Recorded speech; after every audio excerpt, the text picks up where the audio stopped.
The number one, I love intelligence. I love wickedly intelligent people. I try to hire as many of them as possible, learn from them. But what's more valuable than intelligence is hunger.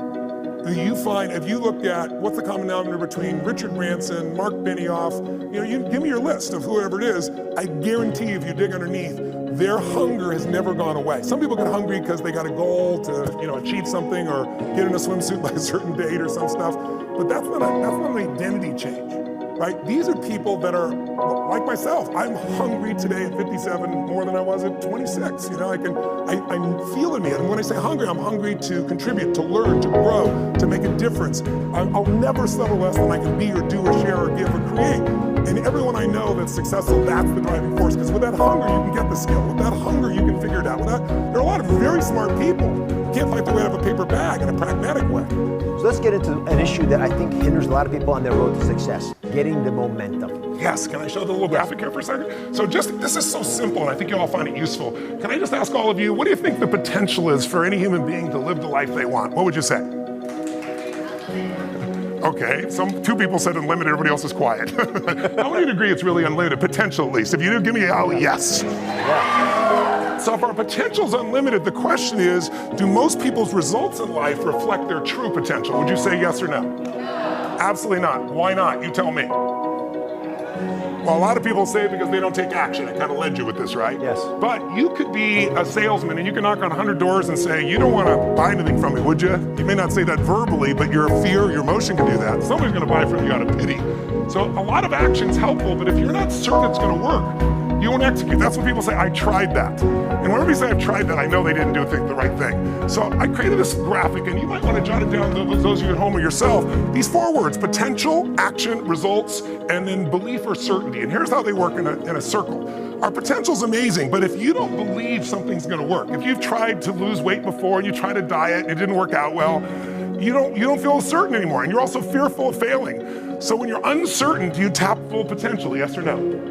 No, and when you don't think it's going to work, you not only don't take full potential, but are you going to take massive action when you think it's not going to work anyway? So when you use little potential with little action, what kind of results are you going to get? Lousy results. When you get lousy results, what does it do to your belief? Your brain goes, see, I told you it wouldn't work. See, I told you it never happened. See? And then what happens? Less potential's tapped, less action, worse results, and now you're on the downward spiral. Who's ever been there in a relationship or with your body or your finances, you know what I mean? Now, you might be doing well in one area, like with your kids, you got great movement, but maybe on your finances, not so good. So sometimes we're going in different directions. So how would you change this? What would you guys do? Someone yell it out. What would you do to change the momentum? Where would you enter? Would you work on your potential? That's right, you got a belief. So how do you change your belief? The way you do it with athletes, because I worked with like the Warriors last year, I worked with the NHL champion Stanley Cup, Washington Capitals. You get results in advance. They visualize it, as simple as that sounds. But I'm going to show you. Can we pop over here? Please, yeah. Would you all stand up and I'll show you a quick technique. Oh, you got a technique. We have to learn this right now. Hey, come on over here. Over here. Yeah. Put your feet together straight ahead, and then bring your right index forward straight in front of you. And when I say now, I want you to turn clockwise comfortably, just as far as you naturally turn, okay? Keep your feet straight, go. Turn clockwise naturally. Everyone at home can do it too. Keep your feet straight. See where you end up? Come back around. Take your finger out of your neighbor's ear. Okay, now close your eyes. It's so simple. Even if you don't think you visualize, you can feel. So I want you to imagine your finger coming up, and imagine it so vividly it feels like it's coming up. Don't actually do it if you're at home or here, but imagine the finger comes up, and then imagine yourself turning twice as far. And it feels really good. See it, feel it. Open your eyes. Now, bring your finger straight, and now turn as far as you can comfortably and see where you go this time. Oh my goodness. Oh my goodness. Okay. So here's my question.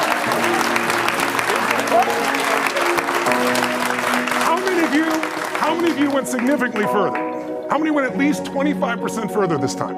Okay, go. So here's my quick question. Did you have the potential to turn that far the first time? The potential. Potential, yes. Yes. So why didn't you? Because you have beliefs even about how far you can turn, even though you're unaware of them. So you have beliefs about money, you have beliefs about relationship, you have beliefs about business, you have beliefs about your own beauty or strength. And so the way to change them, this is the simplest way I could show you in 2 minutes, is to condition your mind. Because once the mind is certain, the body will go there. Or once the mind is certain, the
ice racing. A group of my friends and I were with me, and some of them are my security guards, some of them my co-workers, some are partners I have in business, but we went 70 kilometers below the equator and the Arctic, and went 200 miles an hour in Lamborghinis. I was doing it like this. I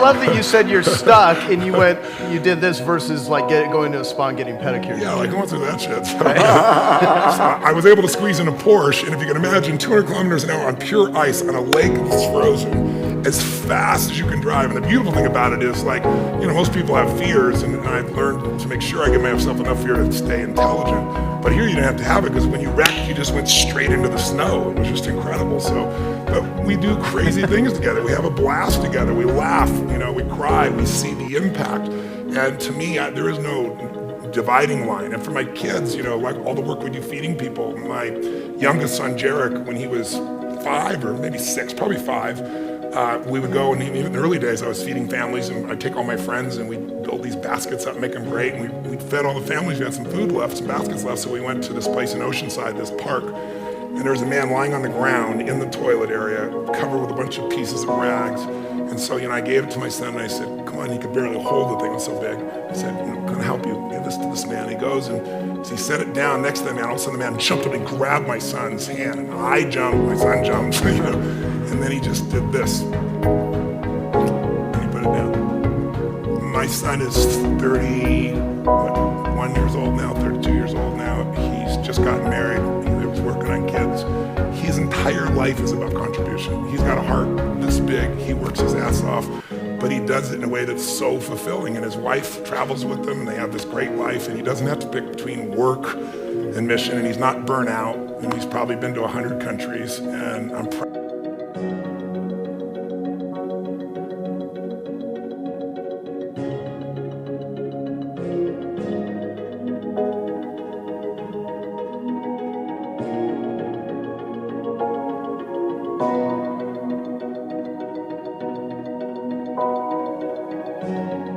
How did you model the financial industry? How did you model pistol shooting, which is an amazing story of somebody who does not know how to shoot pistols, and yet teaches the best marksman in the world how to do it fast? I mean, it's like utterly insane, but it showed me that you can take anything and figure out what the commonalities are in the best people, and then pull that into your own system. It really started with my very first teacher was a man named Jim Rohn. And he was a personal development speaker. And he had this 3.5-hour seminar he would do that I went to when I was 17 years old. I was already reading books. I was obsessed with wanting answers. I want to know what made the difference in the quality of people's lives. Not because I was intellectually interested, but because I grew up in a really tough environment. I had 4 different fathers. There was a lot of, my mom was a great human being who loved me dearly, but she, abused both alcohol and prescription drugs, so she was very physically abusive. And I was, believe it or not, 5'1" in high school. I was a little guy, so I got the beat out of me pretty regularly for things that I didn't do anything to do with. And so it made me try to figure out what made her work, what makes life work. It made me more of a practical psychologist. And the modeling concept came because Jim Rohn used to have this phrase. He said, success leaves clues. He said, if there's anything you want in your life, don't assume that somebody has some special gift. They may have a gift, but they probably developed most of it. And if you sow the same seeds, you'll reap the same reward. So figure out what this person's doing different than anyone else and do that. He used to have a funny way of describing it. He used to say, Tony, find out what poor people read and don't read it. It's like, because he said, that's the fabric they're trying to build their mind from. Find out somebody who's successful, wealthy, not just financially wealthy, but somebody who's rich emotionally and spiritually and physically and financially, and find out how do they live their life differently? What are the things they believe? What are some of the daily disciplines that they're a part of? And so really early on, I got obsessive about wanting to have all the answers. So I said, I'm gonna read a book a day. Because I figured, a person takes 10, 15 years of their life, they pour 2 or 3, 4 years into this book, and you absorb in a few hours, literally a decade's worth of life experience. And I'm into compressing time. So I didn't read a book a day, but I read 700 books in the area of human development, psychology, physiology, all of my first real 7 years of reading, right, my youth. In high school, I was Mr. Solution. You have a problem, I have a solution. Especially if you're a girl, I was especially motivated. I could really help you with your boyfriend. But seriously, so out of that, I started to develop this modeling concept. And then I learned neurolinguistic programming, or NLP. Yep. and Gestalt therapy and Ericksonian hypnosis, and I learned all these tools. But along the way, John Grinder, who was the co-founder of NLP, I said to him, NLP isn't all these patterns. You can teach a dog patterns. They're beautiful patterns, don't get me wrong. How to overcome a phobia, how to do those things. I learned how to do all that. But I was bored with that. I wanted to go deeper. I wanted to figure out how you change the whole person, not just their fear in this one area, or get them to perform at a different level. And so I said to him, really, your skill, NLP is really modeling. He said, Tony, no one's ever said that before. I said, you went out and you figured out the best patterns from the best therapists in the world, and you modeled those patterns and you integrated them with other tools, and now anyone can do them, right? Not just the great person. And so it kind of started with that for me. And then, I became partners with John in a very short period of time. It was kind of, people were upset about it because I'd only been involved in NLP for less than 4 months, and people have been involved for 10 years, wanted to be his partner. So it's kind of controversial, but part of what I did was I said, I want to go and do things that people think are impossible. I want to take somebody who's in a coma and get them out. I want to take on the U.S. Army and say, show us anything you can do and I'll cut the training time in half and increase the competency. And so John agreed, and the first big project I got was the pistol shooting program. I went to this general and said, I can cut the training time in half on anything. I didn't know pistol shooting. And I said, and he goes, you're crazy. I said, no, I'm expensive. We kind of negotiated. And so the first thing he picks is this 4-day pistol shooting program that they had worked on for, almost 75 years. And he says to me, go do this. Right now we have a third of the people that never qualify. And I said, okay. And I thought I'd pull it off because John was my partner. He was in the special forces. We'll figure it out. The day I'm supposed to go, this is the great gift that John gave me. The day I'm supposed to go with him down to Langley, Virginia, and go underground in the secret area and work with all these different guys and kind of figure out how to model them. I figure I'm gonna learn from John. He's the best model in the world. He calls me up from a pay telephone in San Jose and says, I'm getting on a plane. I gotta go to Germany. It's an emergency. You're on your own, brother. And he hangs up. Oh. So now I've never shot a gun before in my life.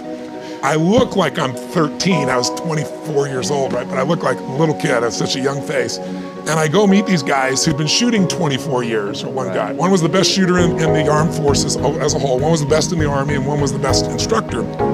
And so they walked in and said, where's the instructor? And I'm wearing jeans and a t-shirt, right? And I go, I'm him. And where's the instructor? And I said, no, I'm him. They go, how long have you been shooting? I said, well, I never shot a gun before, but this will be interesting, right? So these guys look at me like I'm completely insane. I said, I don't even shot a gun to model you. I'm gonna extract from you what works. And I didn't know what I was doing, but I acted as if. I said, okay, how would I do this? Well, everything we do externally starts with something internal. We have an internal process of visualization. We have internal dialogue, we say. And if you use one dialogue or one visualization or one way of using your body, you're gonna feel and behave differently than you use another. So I got all three of them up there and I said, here's what I want you to do. Take the gun, take the bullets out. First of all, they made me shoot a gun. They go, let's see you shoot. So they took a .45 caliber pistol. I had never used one before. I didn't know how to kick. And I shot the thing and it went up in the ceiling because the ricochet off. It didn't build confidence. But I said, look, take your gun out, and I had him start practicing. I'd stop. What are you doing? What are you doing? And the long story short, over a period of maybe 3 or 4 hours, I figured there were a lot of things idiosyncratic, unique to each of them, but there's some universals. And one of the most important universals that they all did, they weren't even aware of it, was subconscious, was when they took the target, like I saw the target 30 yards away and it looked forever away, they mentally bring the target closer. And when it's closer, you feel more certain, and when you feel more certain, you fire them more effectively. Every single one did it, and none of them were consciously aware of it. And once I understood that, I didn't just take new people and train them mentally to bring it closer. The first time I had people shooting a gun, they practiced everything perfectly, just like the best guys in the world. And the first time they shot it, the target was where you are, and I'm right here. Boom, right through the middle. Wow, I got this thing down, versus me shooting the bullet in the ceiling, and then you lose all your confidence. So we do that like 20 times, and I take it 10 feet, and then 20 feet, and then 30 yards. And it qualified 100% of the people. Wow. And we did it in a day and a half, not 4 days. Tripled the number of people who played at the expert level. And the colonel reported the general was the first breakthrough in pistol shooting since World War I. I would say the 30-year-old would say, this is what we're gonna do this year, and it would be these huge numbers. And I developed a principle around the time I was 30, which is most of us overestimate what we're gonna do in a year, and we underestimate what we're gonna do in a decade. And a decade happens that fast. You'll blink your eyes and that will be here. That is a great point. I really, truly, everything I do is long term. I think it's the biggest challenge we have in corporate America is everybody's looking for the next quarter. Instead of the best business people, the Mark Benioffs, the Steve Wynn's, the Peter Grubers, the people that I hang with, they all are decade-long people. When I was 14, I said, this is how my life's I decided, I said, in my 20s, I'm gonna help. I wanna have the skill to help anyone change their life. If I'm committed and they're committed, it's gonna be done. I'll have the ability. So I got to build to that, which I did. And then I said, in my 30s, at 14, I said, I'll do that with groups of people instead of one-on-one. And then in my 40s, I'll do it with big groups. In my 50s, I'll do it with companies. In my 60s, I'll either do it in government, as a servant there, or in a religious context. I'm a spiritual person, but I don't tell people to believe religiously. But at that point, I've lived long enough, maybe I will. When I look at how to create answers, I don't look for the excuses. I look for what can be done. And what I found is this. When I first did this at TED years ago, I asked this question, because I walked in, the only times it was about as quiet as this room. And I asked people, the room in those days was very small. It was the heads of Google, the guys from Yahoo, Steve Jobs was in the room. Pretty great group. In fact, it was the day that they came out with a technology that made this happen. They showed it for the first time from MIT. They pinched things and pictures grew. You can move things with your fingers. And we were so blown away. And Microsoft went in and bought the entire thing that was demonstrated. It was a tabletop with pictures. And Steve Jobs quietly walked back and went, I'm gonna use that for a phone and change the world, right? So here's what I said that day. I asked this question, I said, how many of you have ever failed? Not one hand went up. I said, I know you're out there, I can hear you breathing. And I said, how many of you failed? And now everybody raised their hand. And I said, when you failed, why'd you fail? And I heard some of the same things I heard here. What were the things people said? Didn't have enough time. Didn't have enough capital, didn't have the right technology, didn't have the right contacts, right? Didn't have the right people, didn't have all these things. And in the voice in the darkness, because it's a very dark room, I heard this voice say, didn't have enough Supreme Court justices. And I looked out, it was Al Gore, Vice President Al Gore there. And everybody started clapping, right, like crazy. And I looked at him and I said, that's one way to explain why you didn't become President of the United States. But I said it's not an accurate one. I said, of course, easy for me to say, I never ran for president, but let's see if you guys, if I'm true or not. When you told me all the reasons why you failed, you told me resources you were lacking. Courage is a resource, right? Time is a resource. Money is a resource. People are a resource. Technology is a resource. But here's the challenge. Resources are never the real problem. We all know it if we look around. Think about it. You can get the resources if you're resourceful enough. Resources are not the challenge, it's resourcefulness. So what is it we're really missing? It's some form of human emotion that we have learned to value less and less in a technologically driven society. See, if you're creative enough, can you get the answer, yes or no? Yes or no? And creativity is a resource. If you're committed enough, can you get the capital, yes or no? If you care deeply enough for other people, will you get people to help you, yes or no? Are the answers there if you're resourceful enough, yes or no? And in fact, whenever you see people in business that fail, they'll always tell you they were missing resources, and they really just weren't resourceful enough. This man is incredibly resourceful.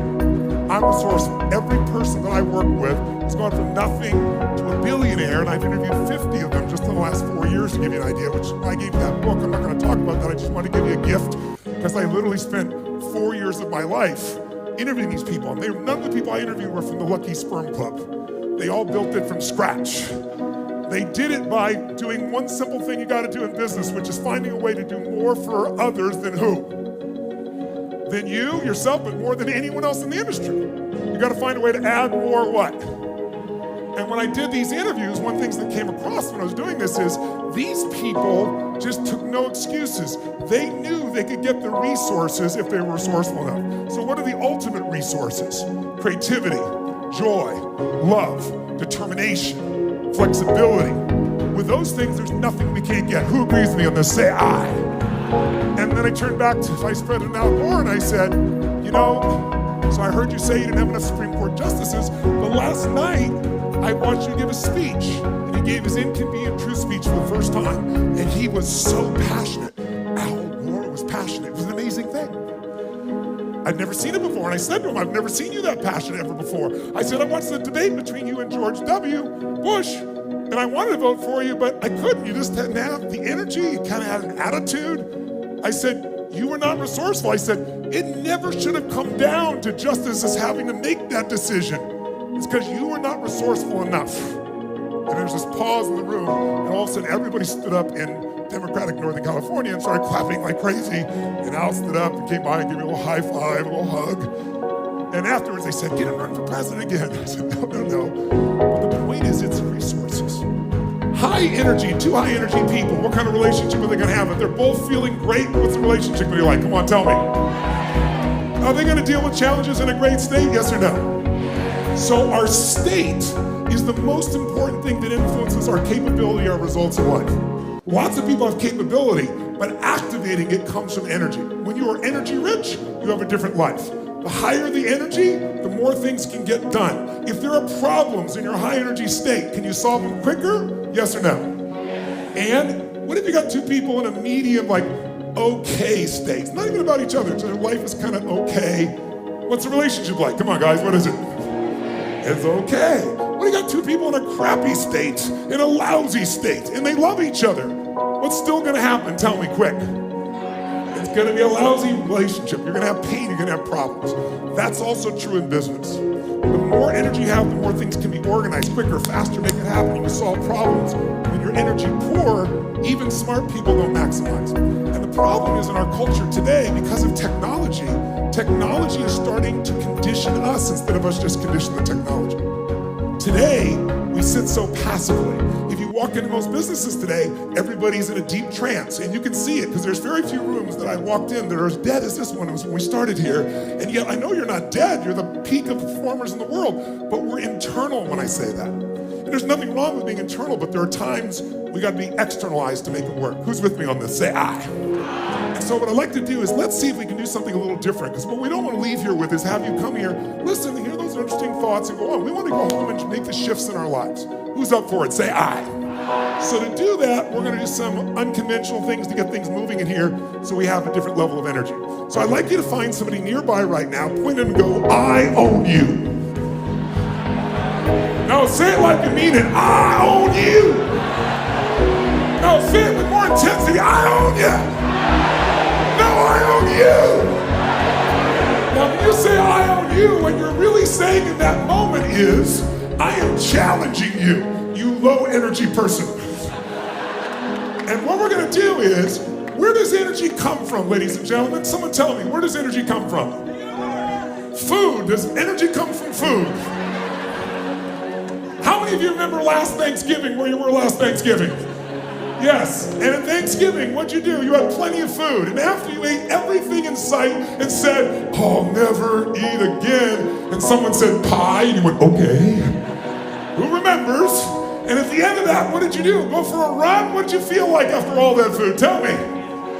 You want to lie down and go to sleep. There's no energy, there's no productivity, there's no joy, there's just sleep, right? So it's not food. Where does the energy come from? Come on, how many agree with me that if without energy, we are not going to maximize? If you agree, raise your hand and shout yes. Thank you very much. So let's start to create that energy. So where is it coming from? It's not food. Sleep. How many of you ever slept for 8 hours and you're still freaking tired? Raise your hand. How many know people that look tired just to be around them? They make you feel tired. Say ah. So it's not sleep. Who's ever had a night when you had no sleep whatsoever, you're totally exhausted, and boom, something happened and you're awake for hours? Who knows what I'm talking about? Say I would say to you where the energy comes from is psychology. It's a decision about who you're gonna be and what you're gonna tolerate or not in yourself. And those are the highest energy. If I said to you, Richard Branson, energy rich or energy poor? Quick. Okay, Mark Benioff, energy rich or energy poor? Yes. The room when I walked in here, energy rich, energy poor? Good. So should we change that? Yes or no?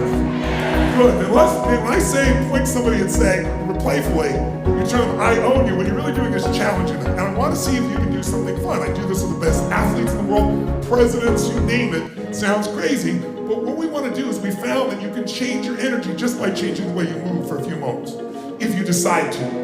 Energy equals emotion. Emotion is energy in motion. And so if you try to get yourself pumped up in your head, you go in circles. And we're not looking for pump up, we're looking for fuel. Fuel that will move things. Well, if you're entrepreneurs out there, here's what I'd say to you. I'd say, don't be so damn hard on yourself.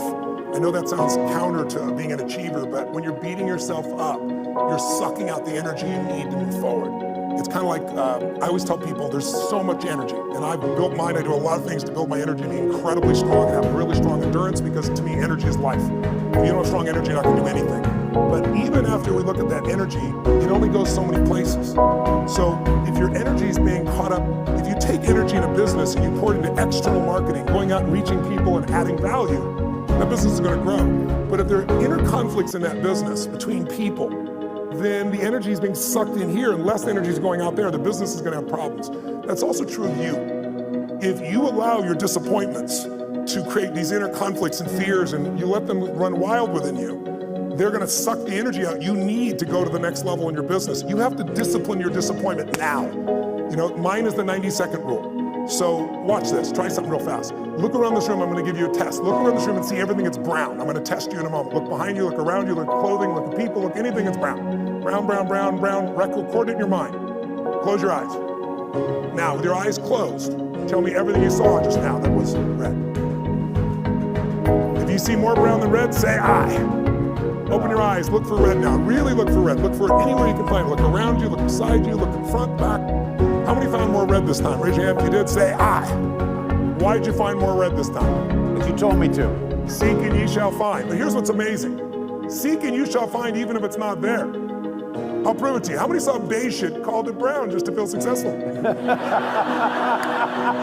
How many saw burgundy, called it red just so you can count more pieces?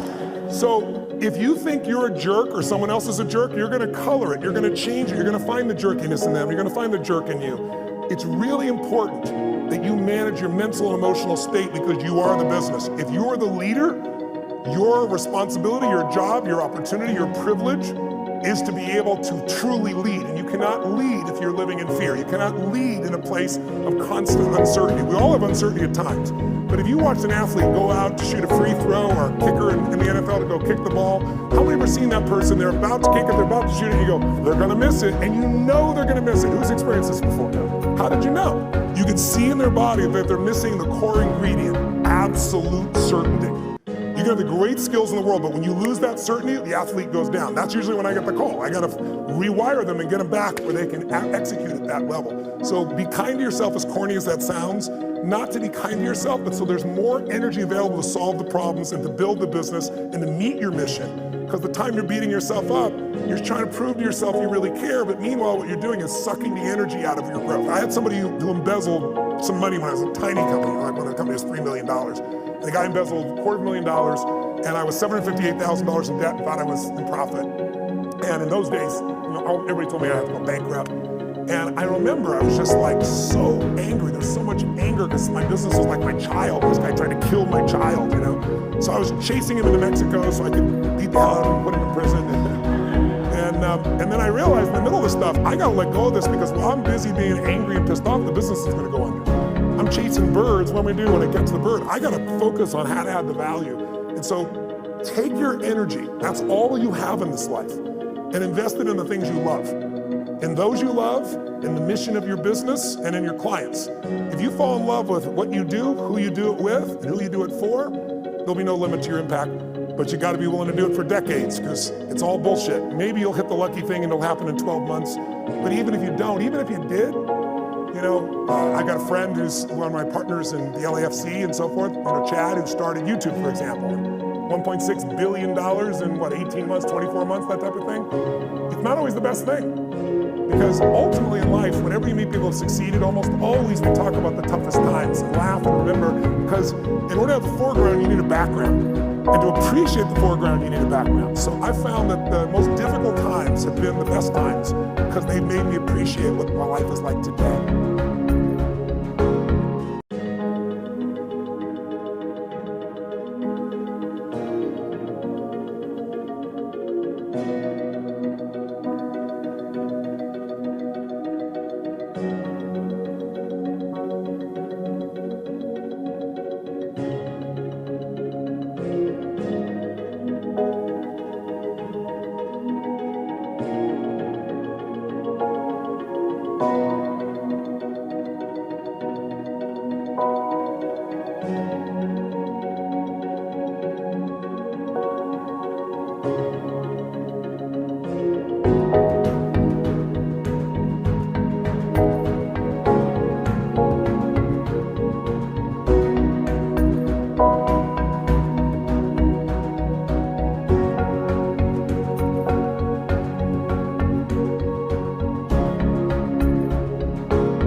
The drive part is falling in love with your customers.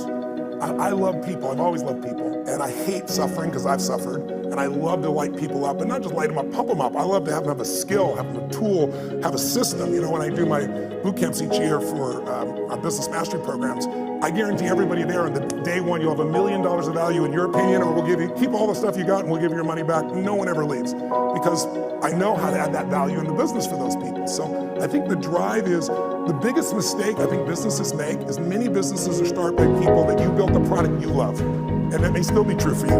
Like, you built this great jewelry, or you built this great software, or whatever skill set you have. But the problem is, the world changes so fast now. I mean, I'm old enough. Who remembers the Sony Walkman? Anybody ancient enough to remember that? That product lasted 20 years. Now a product like that won't even last a year, right? The competition is too high. So today, if you and I are going to really succeed, you got to fall in love with your ideal customer. Because look, I'm sure you know that right now the economy we have is looking pretty good, but it's going to correct because we've done nothing since 2008 except print more money. And we didn't even print money, we put ones and zeros in computers. So there's going to be some corrections, and when those happens, it's going to shake people up. You need to fall in love with a client who's going to do well with you even when the economy goes to hell. Think about it, Starbucks. I was sitting across from Howard Schultz and had a great conversation and said, what is he most proud of? And he said, he used to say starting Starbucks. Then he said, now it's surviving 2008. If they closed, I think it was 1,300 stores, if I remember correctly, for $2 coffee. So you need to get your ass ready for winter, because it's coming. And if you have got challenges now, but if you do well in winter, you'll dominate for the rest of the time. And the way you do well in winter is you fall in love with your ideal clients, and then you come up with the irresistible offer for them. You know, Steve Jobs created 99-cent songs, but he didn't create that shit. We all know that. Where'd it come from? Who's old enough to remember Columbia House, where you got like 10 albums for $1? Remember that? Or for a quarter and stuff. They built $1 billion company. Tom's Shoes, shitty product. I love him. Great what he does, but 2 for 1, being able to do something where I get it and I benefit somebody else, brilliant idea. Built the whole company on that. He didn't build it on the product. He built it on the mission, right? So you need an irresistible offer for the client who's ideal for you, and you want to fall in love with a client. Don't fall in love with your product or service, because those need to change. And if you fall in love with your product or service, somebody's going to beat you. They're going to be anticipating. I always tell businesses, there's 2 businesses you have to manage right now. You have to run the business you're in, because if you don't run that, your cash flow, your challenges are going to bite you. But you also have to run the business you're becoming. In both businesses, you have to be making progress on. If you get all excited about the future and all the cool stuff that's coming, and you go work on that, and there's no cash flow now, you're dead in the water. If you just work on today, you're going to wake up and go, what the hell happened? My competition beat me. It's those 2 sides. And my 33 companies, I look at what the company is now and what it has to be constantly. So we're doing the grunt work, if you will, the important day-to-day work, while we're anticipating the future. But the issue of time is not the real issue. The real issue is that they're operating as an operator, not an owner. Yeah. And so what I start to do in the beginning, you have to do both, right?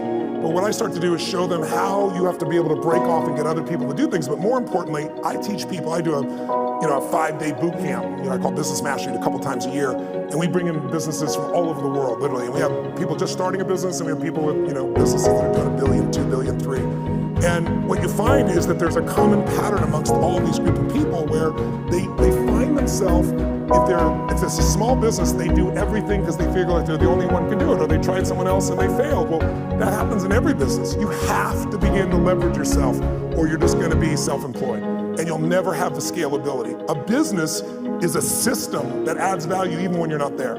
And you as a leader have to get good enough to both hire people and train people so that you're not a manager. A manager works with people to make sure they get the job done while you're there. But if you have to be there, could I run 33 companies? I mean, every 4 days I'm on a plane, train, helicopter on stage somewhere on average in a year, and I got 33 companies. There's 12 I manage directly, but I couldn't do that by management. I do it by leadership. I build leaders who can make their own decisions. I hire people that are the best of the best. Now in the beginning, that's hard because you have no money, right? So you hire the best that's called you and you pay them nothing, right? And then now you try to hire other people, and what do? You hire your friends, which is a disaster because they're not as skilled and you love them. It's hard to manage them. And then I hired people that were really talented, but they were mean, they didn't share my values. And so eventually you get to that place where you can find the right people. But I think the most important secret for the growth of any business, the question I guess on how to get over the time, and the answer is you got to take 2 hours, 90 minutes a week with your team of 1, 2, 3, 2,000, and you got to meet where you work on the business. And I teach people a format called 7-7, where there's 7 areas of a business that you cannot miss: marketing, sales, optimization, the financials, culture. And I'll make sure that each week you and your team focus on that, not the day-to-day business, but how do we strengthen our marketing, not just for this run, but overall how we build the brand. What do we do to change our sales process? How do we optimize the business? How do we spend no money and grow the business 30% in the next 3 to 6 months? And when you take small markers in the business that are critical and you improve them 5, 10, 15%, but you do 12 of them, you'll grow your business 120, 130%, 140% because there's a compounding impact. You don't just get the improvement you made. So I try to help businesses to make those changes so you have time to think and be strategic.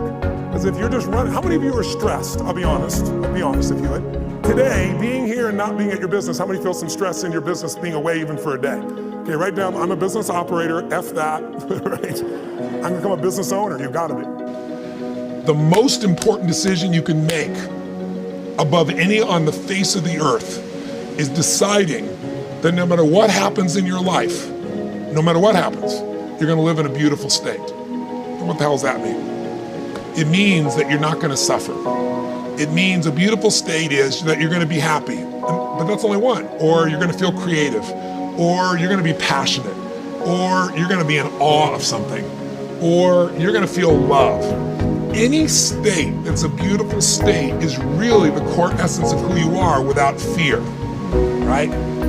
All of our suffering as human beings, and I deal with people all the time. I mentioned to you off camera, 2 people I coached yesterday. One's a presidential candidate, and the other one is a rap superstar, right? Both on the same day. And without naming any names, people that have everything by your point of view, most people's point of view, they have the fame and they have the love and millions of people love them and they have great economics, financial freedom, and they have homes and they have the fashion, they have everything, they're the shit. I can't tell you how many of them are miserable. The majority are miserable. I'm not bullshitting. I'm the one who gets the phone call from them. The vast majority. When I say miserable, they're so used to it, some of them don't even realize they're miserable, but most do.